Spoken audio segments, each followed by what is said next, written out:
Welcome back to Tech Dudes Weekly. My name is Brian. We were delivering a quick short video today to talk about Netflix. It's been in the news quite a bit.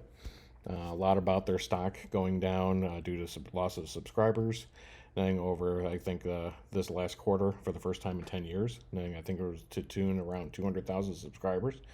But more importantly, I wanted to take a look at an article that I don't know, say we got brushed under the rug, nothing, with the other larger news, nothing. But Netflix did come out and talk about the impacts of password sharing, where you have a main account and you might give your password to your in-laws, family, some friends to view maybe a show or two where they don't have their own account, but you wanted to show them Ozark or something like that. Um, does it violate the terms of the agreement? Yeah, absolutely. Does it happen? Obviously, it does. They're saying, according to NBC here, Netflix estimates about 100 million households are sharing passwords. They're also thinking about, how do they crack down on that and whether or not they should. I did think it was interesting in looking through this article that they talked about it almost as a dual-edged sword. One, they viewed it as, yeah, people share passwords, but it also gets more people hooked on the service as they, look at it and they start creating their own accounts. So it has been a fuel for growth over time. However, on the other side of the sword, it's loss of revenue. I think people are using it more than signing up for, their own account sometimes. And with the impact of having other, they're talking about Disney, Warner Brothers, Discovery, Paramount, Apple TV Plus are all putting out original content. And Netflix is starting to see the impact of that, they're not the only player with good original content, especially when you line it up against Prime. Disney definitely, Apple TV, I'm a big fan of many shows on there. Now, so they are seeing the impact of other, types of services with, good content as well.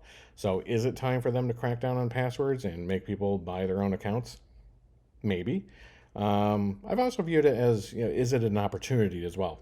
So the opportunity I see is it a chance to offer a feature that's maybe lacking today and looking at sub accounts, meaning that I have a greater, larger account where I'm paying for maybe a premium with the 4K content because that's something I like to do.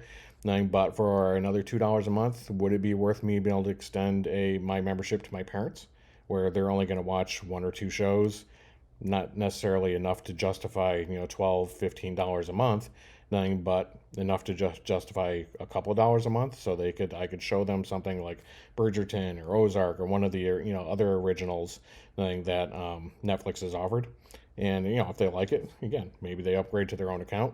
So it maybe has a limited amount of streaming that you can do, only access to a certain number of devices, something like that. But again, could a sub account uplift be something that would be interesting? So it's somewhere in between password sharing and still making revenue and getting some subscriber growth from new viewership that normally wouldn't have created an account themselves. I don't know.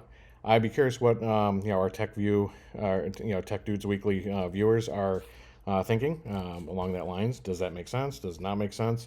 We definitely welcome comments. So please subscribe. Love to have new subscribers. But more importantly, we'd love to have conversation. So please look at the comments below. Tell us what you think about the information we just mentioned here. What your thoughts are on password sharing, or is there an opportunity to create sub accounts and create another feature? I don't know. So join us in the conversation, and we look forward to more videos. Thanks a lot.